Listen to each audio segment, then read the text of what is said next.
Ok, ranka daɗe masu kallo da saurare za su so su ji sunanka da dalilin bayyanan ku a wannan guri. To, a'udhu billahi minash shaitanir rajim, bismillahir rahmanir rahim. Assalamu alaikum al'umman Sabon Gari, garin Zaria. Mai magana Honorable Hassan Salihu Sanders, kuma at the same time ni ne ɗan Rimin GRA, haka zalika kuma sakataren Youth Council na karamar hukumar Sabon Gari Zaria. So ranka daɗe me dalilin bayyanan ku a wannan guri? Ok, dalilin bayanan mu a yau kamar yadda kake gani ba ni kadai bane, akwai shugabannin wannan yanki gaba daya wanda daga hannun haguna ga sarkin kasuwan Sabon Gari, kuma ga chairman din tricycles and napep din yankin Sabon Gari gaba daya, haka kuma zalika ga sakatare ga Alhaji Nusa nan wanda shine leader chairman leaders dan kasuwan Sabon Gari gaba daya, elders forum. At the same time kuma yana wakiltan chairman din kasuwan Sabon Gari ne a yau, sannan da sauran manyan mutane da kuke gani waɗanda suke shugabantan bangarorin kasuwa mabambanta kamar yadda kake gani a yau. To akwai wani yabo ne ko korafi da za ku gabata a daidai wannan lokaci? Gaskiya muna da babban korafi ne wanda ya daɗe yana so sa mana zuciya, kuma muna son mai amfani da wannan daman ne don mu isar da sako mai matukar mahimmanci zuwa ga gwamnatin Kaduna State, zuwa kuma ga chairman ɗin Sabon Gari Sheikh Malam Jamilu Albani, a game da halin da al'umma take ciki, abin da ya shafi wannan titi da kuke gani. Wannan hanya ita ce kusan zuciyan Sabon Gari gaba daya, tunda duk wanda ya shigo Sabon Gari wannan bai da wata hanyar da zai bada ta wuce mishi wannan, haka ga halika in ya tashi fitowa ta nan ne, in ko ya fasa sai dai ya koma ya bi ta cikaji. To halin da hanyar ke ciki, gaskiyar magana halin da hanyar ke ciki tana cikin wata uba, wanda in ka duba yadda motoci masu mashina da nafiyar suke wucewa, suke wahala, suke tangarda, suke takataka, suke fatsata shi wajen wucewa, wasu da yawansu ba ma su bi yanzu ta hanyar, mostly suna shiga ta gate ɗin kasuwan nan ne, wasu kuma suna yankawa ta ɗayan gate ɗin wancan kasuwan.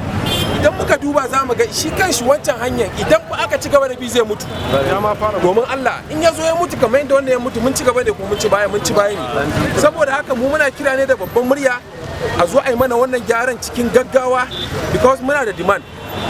Muna kira ne da gwamnati ta zo ta yi mana wannan aiki, ta ba wannan hanyar attention ɗin da take bukata. Amma ranka daɗe kwanakin baya mai girma gwamna ya yi alkawarin za a yi wannan aikin a cikin sati biyu kacal, ya al'amarin ya kasance haka? To, muna da kyautata mashi zato, ya yi alkawarin za a yi aikin cikin sati biyu, kuma muna kyautata zaton ya ba da aikin.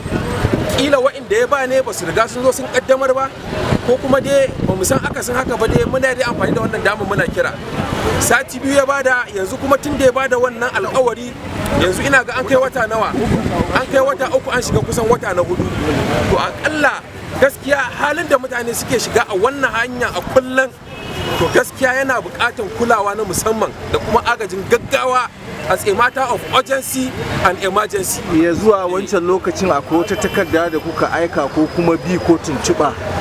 Tabbas daga wannan lokaci zuwa wannan lokacin shi chairman ɗin kasuwa nan akwai takarda da aka aika na reminder akan wannan aiki, kuma kawo yanzu gaskiya mu ba mu ga alamun an zo an fara aikin ba, ko kuma an zo an yi ciko an yi gyara at least amma fara accessing hanyar cikin sauki kamun ainihin aikin ya zo. To mun ga shiru, kuma gaskiya bai kamata mu ci gaba da shiru muna gari, ko kuma muna da shugabanni a gari, kuma muna wakilan al'umma, kuma mai shiru a ci gaba da cutar da su ba. To karke wani kalma, wani kira kake da 'ya'yan kungiyar wannan kasuwa game da wannan matsala da suke ciki? To a ƙarshe ina kira ne saboda wannan magana da muke yi yau is a collective abu ne, kamar yadda na gabatar maka da wayanda muke tare yau, haɗa kanmu muka yi don muna son a cimma wannan abin. Yau date yau 12 ga watan August, to mun ba da nan da sati ɗaya, idan ba abin da ya faru, maganar gaskiya abin da muka yanke, kasuwa za mu rufe ta, hanyar ma za mu rufe ta har zuwa lokacin da za su gyara mana ita.